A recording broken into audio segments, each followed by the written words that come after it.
What does Zyn really give you? Not just smoke-free nicotine satisfaction, but also real freedom to do more of what you love, when and where you want to do it. Why bring Zyn along for the ride? Because America's #1 nicotine pouch opens up all the possibilities of right now. With Zyn, you don't just find freedom, you keep finding it. Find your Zyn. Learn more at Zyn.com. Warning, this product contains nicotine. Nicotine is an addictive chemical. Now's a good time to remember where tequila's story truly began. In 1795, Cuervo invented tequila. Cuervo. What are you doing here? Cuervo. Anytime someone says Cuervo, I show up. Well, I do know that to be true, but even during ad reads, like... Cuervo.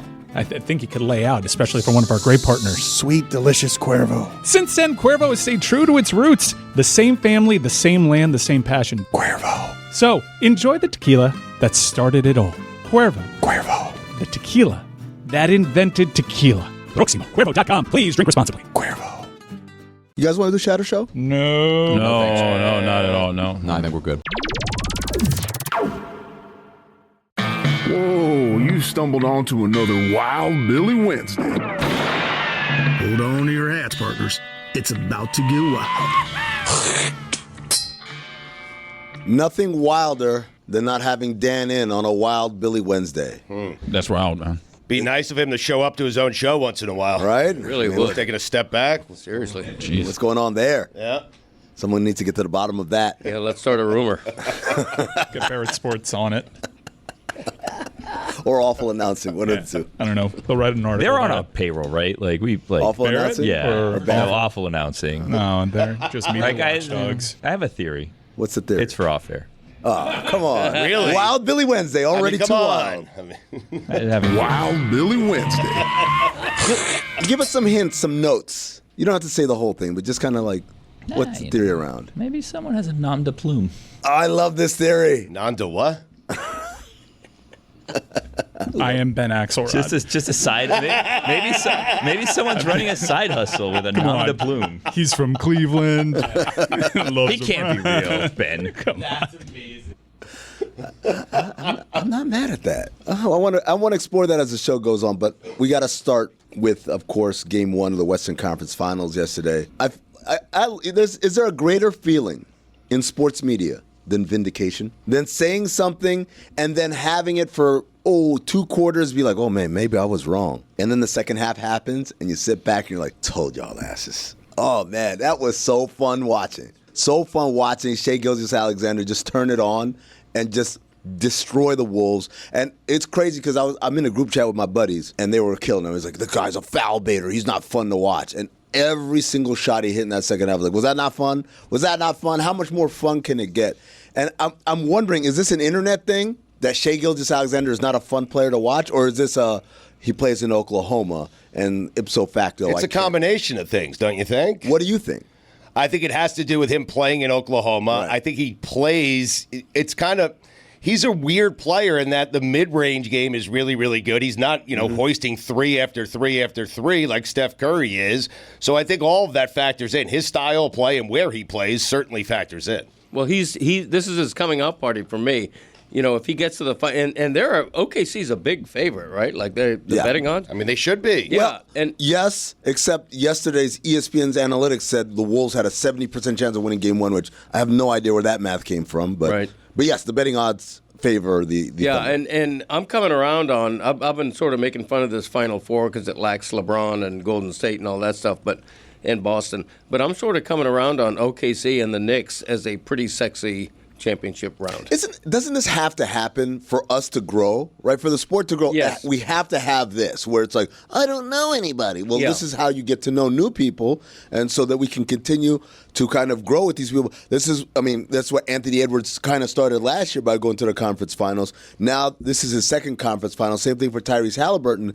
They are now ascending to that place where they're going to become household names because of the success. Yeah, and if you, not to look ahead, but if you get the championship championship matchup that I want. It's a great contrast. The storied Knicks, who haven't won in a half a century, against an OKC team that is super young and could be around for years. It's just like a great matchup. So, I mean, you're saying the NBA, as fans, we need to turn the page on LeBron and Steph Curry and get used to SGA and Jalen Brunson, guys like that, Halliburton. You guys remember, Greg and Stugotz, definitely, when Michael Jordan retired the second time, right, in 1998. Yeah. There was this whole well, it happened actually the first time too in '93. There was the search for who's going to carry the mantle. And in '94 it was like Grant Hill and a couple other guys, and we were left like so unfulfilled. And then Jordan comes back. It's like, oh, thank God, Jordan saved everything. Shaq and Penny had a run. They had a run, but but everyone was like, you're not Michael. Right, but Shaq was like a larger-than-life character that did kind of take the mantle as far as, I mean,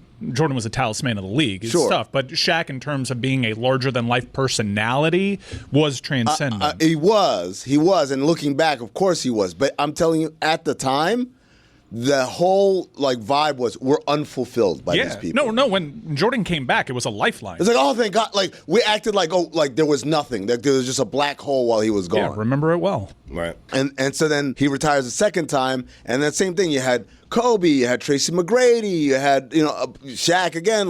Well, Jeremy was workshopping a take that this may be similar to that, and you may be going down that road. But there were some names that he invoked that I certainly saw similarities on mute last night. When I'm watching Shea, I see aesthetically, I'm watching Kobe, I'm watching Dwayne Wade. I'm seeing a guy who splits double teams like no one can presently do in the league, that gets to the line.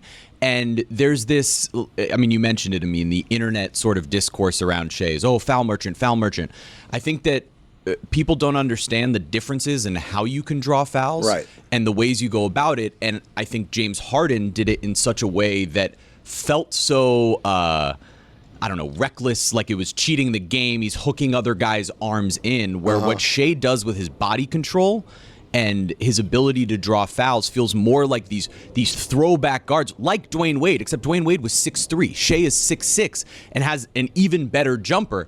And so his ability to control the game from the line, I mean, you'll look back. I did it this morning, actually, and went back and looked at Dwayne Wade's playoff box scores, some of Kobe's playoff box scores. You're going to see a lot of box scores that look a lot like what you saw from Shea last night. And I think the way that's how you spent your morning. It relaxes me.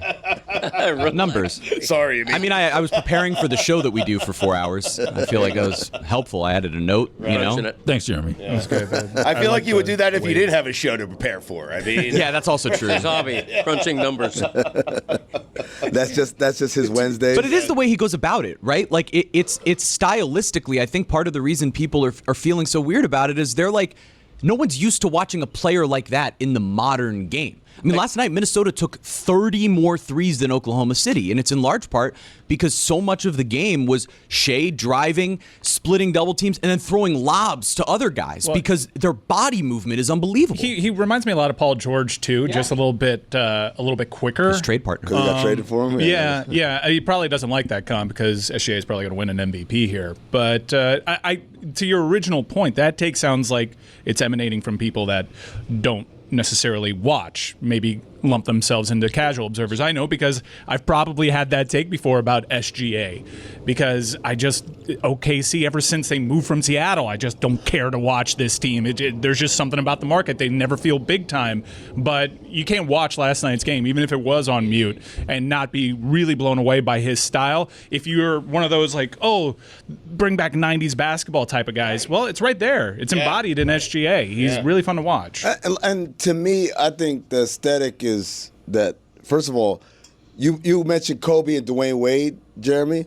Those guys were explosive. Right. He's not. He's way smoother. He's it's all about going off rhythm. That's right. You're just left kind of. There's two guys in this series that kind of bring back that 90s style. Ant is just way more explosive, which is also fun. There were guys in the 90s that really you couldn't trust their shot, but you can certainly trust their athleticism. He's like Sean Kemp on the perimeter. Well, Edwards has become such a three-point shooter. I looked this up. The Rain Man. I know. I love how we can always count on Stugotz. Like when I'm here. I mean, Well, wait, have you been missing time? No, Dan has. I mean, Yeah. I looked up guys who led the league in free throws attempted per 100 possessions, right? All time. And first of all, the top 10, 9 of them are from the 60s, right? So that's not a modern thing. At 10, you get Joel Embiid from a couple of years ago. You get Harden from a couple of years ago. Embiid. And then you get back to Pettit and Robertson, Iverson, Malone, Mike and Malone, Dantley, World Be Free.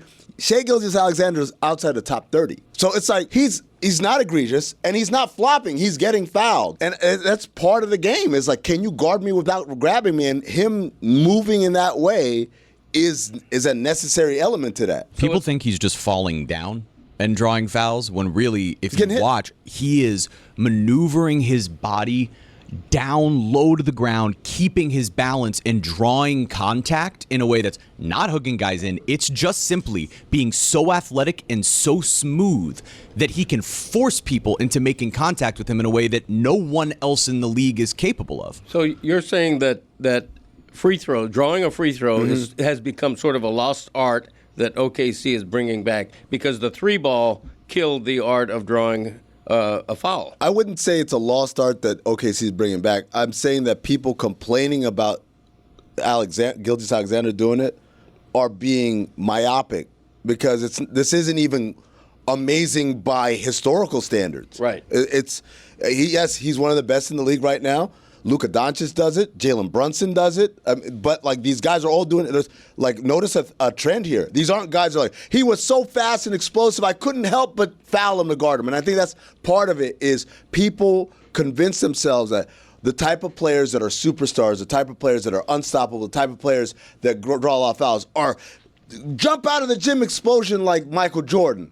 And then you see guys like Brunson and Doncic and Shea, and they don't move like that. They don't look like that. It's like, oh, you're just flopping, basically, is the thing, as opposed to, no, you can't guard me. That's what's happening. Playoff Jimmy built his entire legend on this. No doubt. The whole thing was built on him getting to the free throw line over and over and over again, except it was, in his 30s, where Shea is doing it in a way that is smoother and while he's younger. And it to me, I don't know how you can watch the last few playoffs, celebrate what it is that Jimmy Butler did, and then not look at what Shea's doing and say, oh my God, he's even taking that to a different level. I'll be curious to see if it is OKC New York, what the ratings will be, because you have this monster market in New York that'll draw the casuals. But guys that liked watching basketball in the 90s, they may be drawn to Shai Gilgeous-Alexander, but also the Knicks are a 90s-ass team.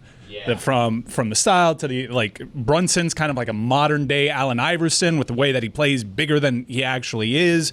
I'd be really curious to see how that rates. Naturally, we'll probably get Indiana, Minnesota with the league's luck. But wow, now that the NBA has something to say about it. The best possible thing for SGA if he gets to the finals is to go up against New York because that is the absolute launch That makes him a star. That makes him a star.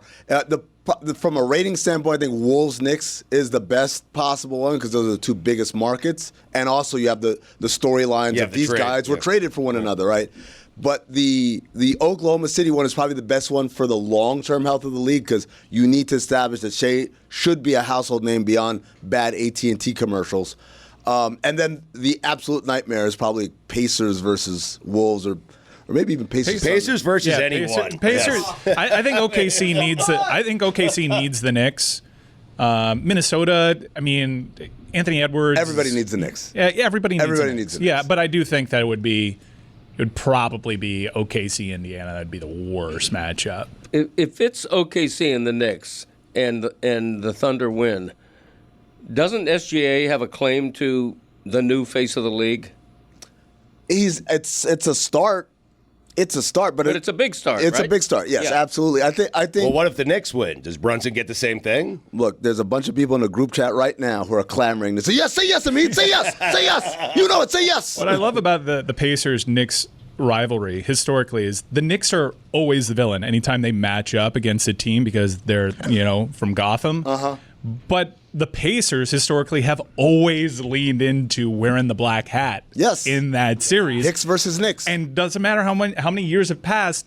they're doing it again, and this is probably one of the more likable New York Knicks teams. Yeah. So it's that dynamic totally amplified. Well, Tyrese Halliburton is the new Reggie Miller. He's the guy that is all right with you hating him, right? He wants to flaunt and taunt into your face. It's just so odd. You have a middle American team, the birthplace of basketball, and when they go up against the New York Knicks, they're the villain. Well, I want to talk about the Pacers and villainy for a second here. You guys talked about this a little bit yesterday, and I talked about it on Oddball, and I realized I don't think I was forceful enough on this. This Pacer fan who got hit with the trash. Windhorst? No. Brian didn't get hit, by the way. Did he? In the video, it looked like he did not get hit. No, I'm talking about this guy that we have on the screen right now. This guy who is going to Game 4 now because Tyrese is flying him out and all that. And everyone's like, oh, my God, these unruly Knicks fans. And, oh, it's so awful that happened to that guy who's just minding his business. And you know what? We don't condone violence. There is never an excuse to condone violence. Having said that, that dude knew exactly what he was doing. Yep. The Pacers didn't play that night. It was Knicks versus Celtics. You decided to put on a Pacers jersey and take a stroll. Big-ass New York City. Was he in the Upper East Side, Stugotz? Did he go down to Battery Park? Was he in Brooklyn? Right? Was he in the Astoria, Queens? Nope. I said, I'm going to take a walk at 10 p.m., in New York City by Madison Square Garden, where I know the shenanigans is going down. And so that justifies throwing garbage bags at him? He got off easy. I mean, Greg, what when you were growing up, what was the worst neighborhood? The worst neighborhood in your area? They're like, oh, that's a rough neighborhood. Don't go around there. I'm blessed to say I can't think of an example. You can't think of any example from your life? You're 70 years old. And you he lives in Plantation. Right. All right. Well, see, I was a bad one to ask. Okay. Sorry. I just figured that charmed life. That doesn't mean you lived there, but you knew of that neighborhood. Of course, that's a rough neighborhood. No, I get that. Okay. I get it. So, I'll give you an example. I grew up in New York, Queensbridge Projects. That's where Ron Artest is from, where Nas is from. All these people grew up there. It's the largest housing project in the world, right? It is a rough neighborhood. It would be tantamount to me going to Queensbridge, wearing jewelry, counting money, and then I got robbed. Like, oh my God, crime is so bad. Like, we have to acknowledge this was not someone who was lost, a lost tourist. This was not someone who was just minding their business at their place of business. Right. Just strolled upon a Knicks celebration. That dude went to Madison Square Garden. Looking for it. He went looking for it. Looking for garbage. I know, but he's not in the worst neighborhood imaginable. It is when the Knicks win. It is when the Knicks win. They go to the conference finals. Imagine if they lost. What kind of mood they'd be in. I've got a pretty brutal example of me doing this as a little kid and being a jerk. My dad, for my 10th birthday, took me to Fenway Park. But growing up, I also not only rooted for the Marlins, but I rooted for the Yankees because my dad is from Brooklyn and whatever. And so I went to Fenway Park for a game between the Red Sox and the Angels, and I wore an A-Rod Yankees jersey, and a guy threw a beer at me, and I deserved it. You know how I feel sad? Attaboy. I feel sad because you were 10 years old in that story. Yep. Jesus. An A-Rod Yankees jersey. 2005. He was 10 years old. Did you say that was a waste of a beer? I'm telling you, seriously. What are you going to throw a beer for? It's like liquid gold. It's a great point. At a It's 10 so expensive. At a 10-year-old. I deserved it. Did you catch it and drink it at 10 or no? No, I wasn't that skilled. Okay. You're on the complete opposite side. Somebody wore a Brad Marchand Panthers jersey to Game 7 of the game versus the Maple Leafs. There was just chirps. But you know what, Roy? It's understandable. Hey, it's a game between these two teams. Sure, this guy he's rooting for that. It's a great experience. I would love to go to a Game 7 on the road to root for my favorite team. What's not understandable is someone showing up for a team that it's not even here. Right. Like he knew what he was doing. That's like, it's not an accident and it's not an innocent bystander. Like, again, we don't condone violence. But he's not innocent in this. He went to go instigate. It's no different from like people that would go to like women's rights marches and be like, go back to the kitchen. Like, yeah, someone's going to like haul off and smack you at some point if you're being disrespectful in that way because you knew what this was about. No, I'm gonna buy myself. I agree with you completely. I just think protesters. I think it crosses a line when you throw garbage. No, it does. But Where is the line? Just out of curiosity, what's acceptable to Okay, I'll tell you exactly. Wild Billy, the line is if you're a Knicks fan that night, speak it. Speak your whatever you have emotionally. We're going to kick your ass in the next round. Whatever. Why the hell are you here? Whatever. But to pick up a garbage bag and hit the guy in the head with it, to me, crosses a line of civility. Again, we don't condone violence. You're right. They should not have been violent. But my point is, they didn't go knocking on doors. Are you a Pacer fan? Hey, man, here's some trash. They didn't do that. He went to them. He was asking went to them. They weren't looking for him. He was looking for them. He's looking for them. He was looking for garbage. I agree with that, right? But he deserved to have garbage thrown at him. That's all I'm at. And then the next level of that is, we should not be rewarding these people. We should not be rewarding these people. Here's a trip to Indiana and tickets to the game. Absolutely not. Because all it is it's going to continue this cry for attention. It sounds kind of like you're taking all the blame away from the people that threw trash at the guy. I said we don't condone violence. I started with that. But he was, look at what he was wearing. He was asking for it. He went down there. That's very dangerous. He went down there. I mean, Billy, he did walk into the middle of a Knicks celebration wearing a Pacers jersey who weren't playing in that series. I mean, what if they threw pillows at him? Would that be okay? So I was thinking about this because Billy Wednesday. If you want something thrown at you, a bag of garbage seems like a good option. It's soft. No. Yeah. I mean, what if there's it's gross, but it's not damaging. If it's got the juice in it, or like a can lid, or needles, like the Bash Brothers. Could have dead animals. You got people throwing away needles. Rats, maybe. rats. I mean, I don't Have know. you been to New York? Rats. Maybe people were sewing. Who knows? They're reusing those needles over and over again. Oh, okay. Very good. Okay, so I thought I was good with money. Turns out I was really good at ignoring it. Like, how am I spending this much on delivery or Uber? Or that one shoe store that I buy too many shoes from. Then I started using Monarch Money, and dude, it's a financial wake-up call. Monarch's not just some budgeting app. It's basically your money command center. Puts everything, accounts, credit cards, investments, into one place so you're not guessing anymore. And listen, I found stuff I didn't even know I was paying for. Since I started using Monarch, I'm tracking my spending, actually saving, and even having money check-ins with my wife, and we're looking at each other and we're like, yeah, okay, we're all good. It makes the hard stuff way easier, and over 1 million households use Monarch. It was named the best budgeting app of 2025 by the Wall Street Journal. So it's not just me hyping up, it's legit. It's real. Real deal Holyfield, and get control of all of your finances with Monarch Money. Use code Dan at monarchmoney.com in your browser for half off your first year. That's 50% off your first year at monarchmoney.com with code Dan. Howdy, listeners, it's Mike. This is one of the best times of the year. You're caught up in the emotion of the playoffs. Big-time crucial games, going to games, hanging with your boys, hanging with your ladies, hanging with your family, and having a good old-fashioned time. Well, I can speak from experience. I've been doing all those things, but I've been doing so with a Miller Lite by my side because having good times is great.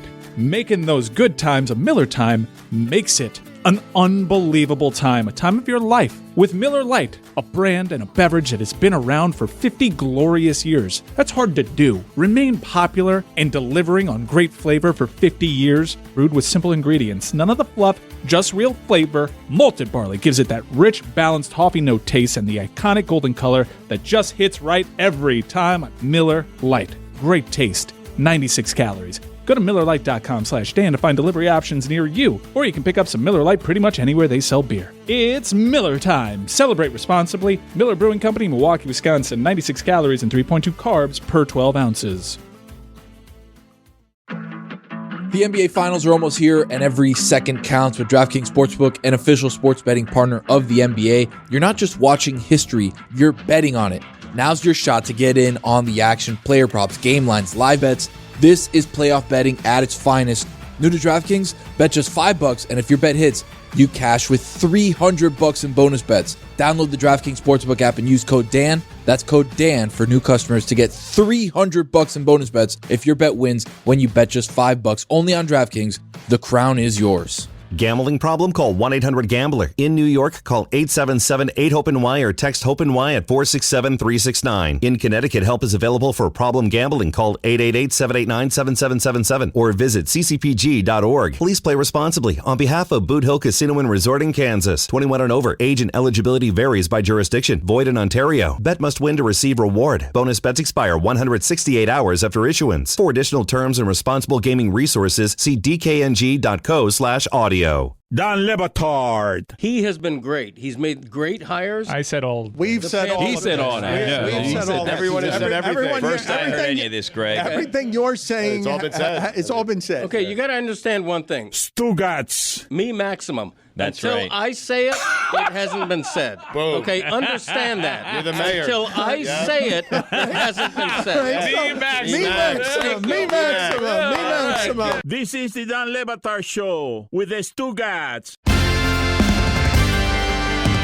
By the way, we haven't celebrated Greg yet. Yesterday, Greg made a report on this show that ended up coming true. Really? So there's a lot of things What happened? bragging about reporting. Yesterday, Greg, exclusively on this show, reported that the sun would come up today. Yeah. And it very Good job. much came up today. Thank So- you. No, I appreciate job. that. Good job. Yeah, I wanted to one up Zaslow, Journalism. who reported that that the Heat might be interested in Giannis. Yeah. So that was such an outstanding report by him that I wanted to one up him. Well, it was a little bit bolder than most people assume because there were peace talks between Russia and Ukraine, and that went sideways.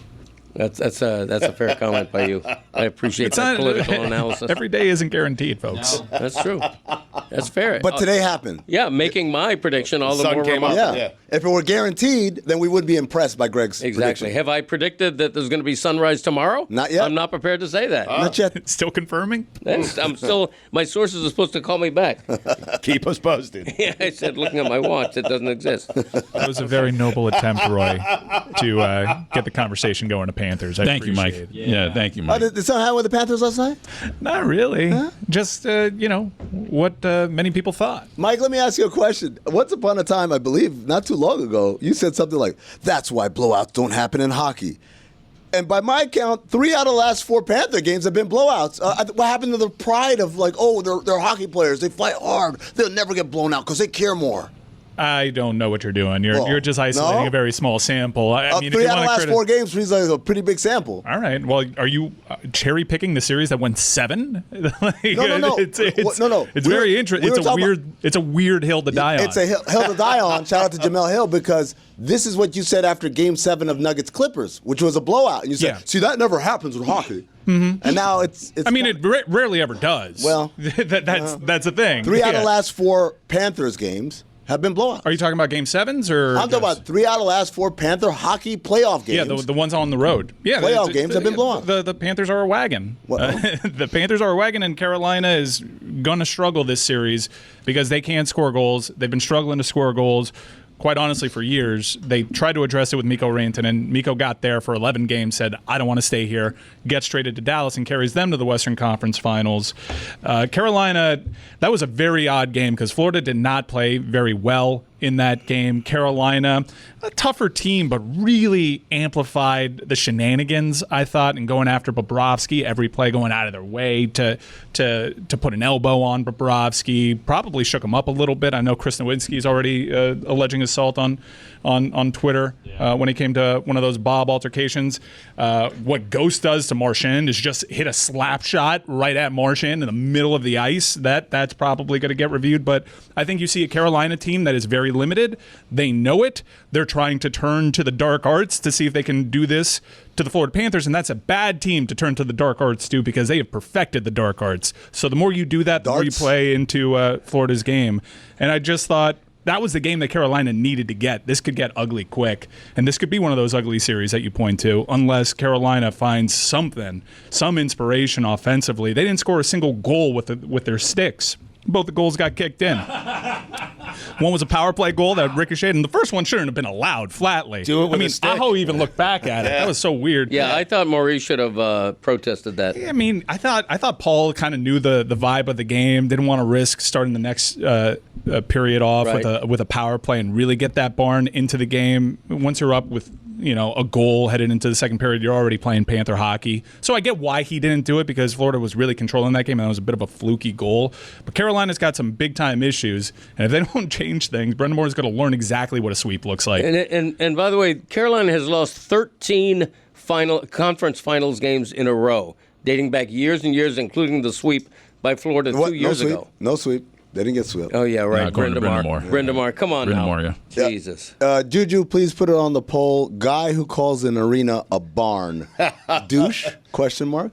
No douche. That's a hockey thing, man. You guys mentioned Paul Maurice. Did he say after the game, after a 5-2 win on the road in the playoffs, Eastern Conference Finals, I didn't love our game tonight? Yes, he did. Yeah, Right. that is badass. And he's right. He's absolutely right. Florida played like crap, which is why Carolina's in real bad shape in this series because Florida doesn't have to play their best game. They were playing the game that Carolina wanted to play. Limited chances, shaky goaltending from Carolina, which has been questioned, even though Anderson's been good. But I'd said this on other podcast appearances. The playoffs have been a flat track for Carolina.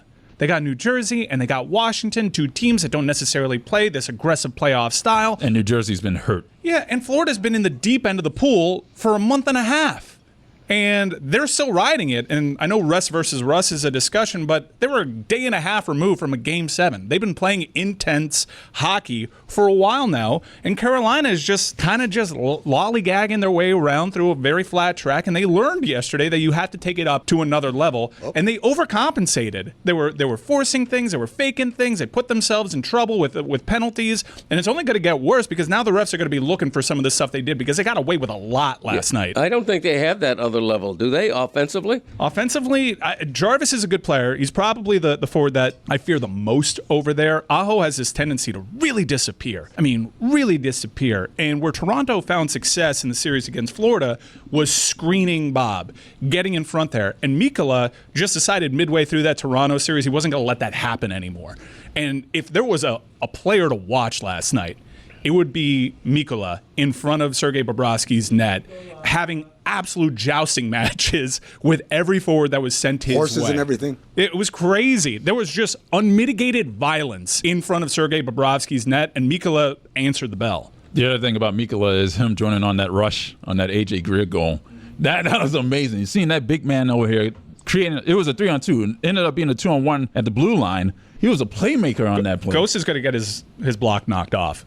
No doubt, because what he did there with that slapper on Marchand, and look, I thought the refs got it right in terms of kicking Marchand out of that game. You got to get that guy out of there any chance you have. But that was a hugely dangerous play. No, it's flat out. Like, Brad Marchand could have been seriously injured. He slapped a shot 3 feet away from him at center ice, hit his upper body. That player safety has to get involved here. Otherwise, the Panthers have already alluded to it, they'll take justice into their own hands. Yeah, I didn't get the logic of the penalty situation. That's there. playoff hockey. That's Stugotz' music right there. Like, that should have been unsportsmanlike conduct for the firing that puck at Marchand. He only got a roughing penalty, gosh, to spare on that situation. Well, 2 separate roughing penalties and the 10-minute misconduct, which drew Marchand out of the game. It didn't make any sense to me. Marchand kind of went in sticks high, was kind of reckless, but you can understand it because Brad's like, are you trying to kill me here? What is the point of this? It was a very dangerous play. I think the Panthers team that won the championship last year is better right now. And we saw it again last night with Greer and some others. Hold on. You're saying this team is better than the team that won the championship? Yes. Okay. Yes. You said the opposite. I think this team is deeper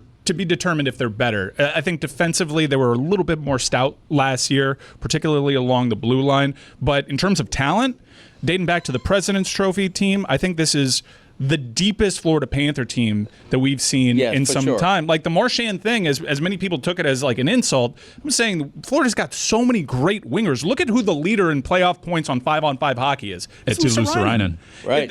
They have Gadjevich answers a bell. When Boquist is in there, he's swear scoring. to God, he's just making up names right now. No, Mackey. Roy was showing off. We haven't even seen Mackey really at all in these playoffs, and I think he's probably one of the more talented players on the puck for Florida. So it's an embarrassment of riches for Florida, and this is a really difficult matchup for Carolina. And Florida's had 17 different players score goals in the postseason, 7 different defensemen. Their goals come from everywhere. Marchand's line has been the best line in the playoffs for the Panthers. The 4th line is scoring. Well, I suspect Mike has some issues with the. No. You converted? No. I've always been saying it. I think that's part of why Marchand kind of turned it around. Once he got put on that line has been a spark plug. It's been very consistent throughout the 3 years of this run for Florida. You could always count on Lundell and Luostarinen. And now Luostarinen has taken it up a notch. He's made himself a lot of money. Hell, if they make it to the final, Luostarinen has an argument to be Conn Smythe, which is insane. saying if we're drafting Finnish players in this series, I might take Aho last because of how little he shows up in these big moments. That is crazy stuff. He's finished. Yeah, secondary scoring has been gigantic for the Florida Panthers, and has proven through how deep this team is. Thomas Nosek, who's on the fourth line, had to go up to the third line because Marchand was thrown out of the game because of that misconduct. He got the assist on the Luosterainen goal. Like, they didn't miss a beat. Everybody is scoring. Their goon lines are scoring. And they have really talented wingers that aren't even dressing for this team right now that are going to make a lot of money whenever they come up in the open market. Boquist might make some money if he's a free agent. I know Mackey's probably going to get some offers. He's got a brilliant future. Florida has got a lot of depth. We'll find out if they're better, especially if they play Edmonton, because Edmonton looks to be a bit of a wagon. If you're a Panther fan like I am, I'm rooting for Dallas in that series because I think it's Edmonton's time. Juju put on the poll, does not liking a 5-2 win make you a badass? And also, can you use the word unmitigated without the word gall? Because Mike said it was unmitigated violence, and I said, well, there's got to be gall in there Unmitigated disaster. Yeah. Oh, disaster. That's a metal sand. That's silver metal. Yeah. Disaster. Yeah. Gall, disaster, and then violence, I guess? Yeah, that's metal sand. We But Gall leads, to your point. Gall leads the unmitigated conversation. By the way, 2 power play goals for the Panthers. I don't expect that to happen again against the league's best penalty kill, so good job by them. It's really interesting throughout this Panther run. They did it as an 8 seed that was lucky to get into the playoffs. Then they did it as a team that had home ice throughout the playoffs. And now there are these road warriors that's not going to have a single home ice advantage throughout the playoffs. And it doesn't matter. They almost prefer to be on the road. It is a joy to support this team. They're converting a lot of people that were casual observers because of their playoff style that they embody during the regular season. Blessed to have this run over here. Carolina's in deep shit. Yeah, 6-2 on the road, Florida. That's damn good. 6-2 on the road. I met a white Rodney yesterday. What? Get out of here. Yeah. You're lying. I'm dead serious. Because I travel a lot, I have this like level of status where sometimes they will pick me up in the cart to take me to the gate. Sure. So the guy texts me and he says, "Hey, I'm here." So I'm still going through security, and he signed it Rodney. And so when I got through security, I'm looking for a black guy, and it was a white guy on the cart. He's like, I said, "Rodney?" And he's like, "Yeah, how's it going, Mr. Hassan?" I'm like, "Oh, okay." And it's just the whole time, he's driving the cart, and I'm just thinking to myself, "A white Rodney." Huh. Did you ask his last name? No, I was terrified. Oh, that's a major mistake. What would the last name that would justify that be? Jenkins? Something with a Steen at the end of it, probably. Is Rodney no, but I'm just trying to think of something that somehow gets you closer. Are you to sure where it you're wasn't supposed to be. Rod? I mean, He said Rodney. Okay. Yeah, that's Rodney. Well, what would Rod be short for? Roderick. I know a Rod. Ooh. Yeah. What about Rod Thorne? Rod Thorne, was he a Rodney? He But was. here's a Rodney. Rodney Rod King Thorne. Yeah. Thorne. Rod Brindamar. His name was Rodney King? Rodney, his middle name is King Thorne. Put it on the poll, Juju. Did you know that Rod Thorne's middle name was King? Rodney King Thorne. Rod Brendamore is a Roderick, not Roderick, a Rodney. yeah. But I feel like all of the white Rodneys call themselves Rod. Maybe, yeah, but it just... They're not making white Rodneys anymore, are they? Rodney Dangerfield. Rodney Dangerfield is a good one. That's Yes. right. Yes. Rodney Stewart. I got to tell you. Is Rod Stewart a Rodney? He should. Wild Billy Wednesday. Yeah. Put that in the Sueys. Great limited fake Rod Stewart. He's not Rodney. He's Sir Roderick David Stewart, CBE. Yeah, get that right. Not to be confused with OBE. What's the difference? I don't know. Amici. That's Amici it. has OBE. Does that mean it's the... One makes you a consultant. Wild Billy Wednesday. Wild Billy Wednesday. So you took last night as total confirmation that this is going to be relatively easy for OKC. I imagine Ant, even though he returned, turning that ankle doesn't help matters for Minnesota. Is this going to be a boring one? No, I don't. Look, it's game one. And if you're Minnesota, Chris Finch tells them, hey, guys, they did what they were supposed to. Like, we come back, we win game two, and we got what we came for. And so it's not, I don't think it's a confirmation at all, especially because we do know Oklahoma City has certain things that they don't like. They clearly don't like when a zone is played. And Jalen Williams still up and down, not really the kind of forceful game. How we does want to see him Gobert fit in the zone? Perfectly? I mean, he did perfectly. Yeah, sure. I think he was pretty effective. He was only 21 minutes. I was kind of confused because by offensively he was awful. He was but awful. His impact on the game was paramount though when he was out there. Yeah, but like it's tough when you're playing 4-on-5 against that defense in particular. And it's funny because Mike, the way you were describing the Panthers is kind of like the Thunder. I was explaining this to my friend yesterday, and I was like, you talk about two-way players. Everyone likes, it's a great compliment. Oh, he's a guy who plays defense and offense. Like their whole roster is two-way players. Everyone on their roster defends. Everyone on their roster is an offensive threat. And when you got it like that, it's hard to find flaws consistently. But I don't know. It's almost like that team had 1 million lottery picks over the last 8 years. Rod Laver. Howdy, listeners. It's Mike. This is one of the best times of the year. You're caught up in the emotion of the playoffs. Big-time crucial games, going to games, hanging with your boys, hanging with your ladies, hanging with your family, and having a good old-fashioned time. Well, I can speak from experience. I've been doing all those things, but I've been doing so with a Miller Lite by my side because having good times is great. Making those good times a Miller time makes it an unbelievable time, a time of your life. With Miller Lite, a brand and a beverage that has been around for 50 glorious years. That's hard to do. Remain popular and delivering on great flavor for 50 years, brewed with simple ingredients. None of the fluff, just real flavor. Malted barley gives it that rich, balanced coffee note taste and the iconic golden color that just hits right every time. Miller Lite. Great taste. 96 calories. Go to MillerLite.com/Dan to find delivery options near you, or you can pick up some Miller Lite pretty much anywhere they sell beer. It's Miller time. Celebrate responsibly. Miller Brewing Company, Milwaukee, Wisconsin. 96 calories and 3.2 carbs per 12 ounces.